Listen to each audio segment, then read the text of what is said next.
ชื่อได้ของชื่อ มื้อนี้ก็คำพุทธกลับมาอยู่จุดหนึ่งของบ้านเสียงแมน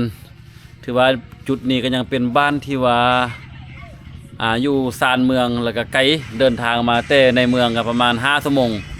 อันนี้ก็ชนเผ่าพื้นเมืองที่เพิ่นได้อาศัยอยู่ในบ้านเสียงแมนแห่งนี้เพิ่นความสามารถเพิ่นก็คือว่าเก่งในการซ่อนตัวควกซ่อนตัวกุ้ง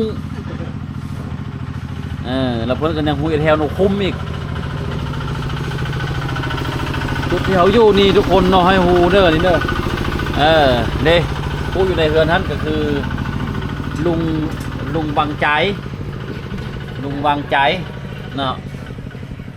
อันนี้ก็แม่นางใส่ฝือเมียของลุงไม่ดีอยู่ทางกองล้างหุ่นเนาะเพิ่นกำลังจะซี่เข้าเด้แม่นางลองแกงหั่นน่ะ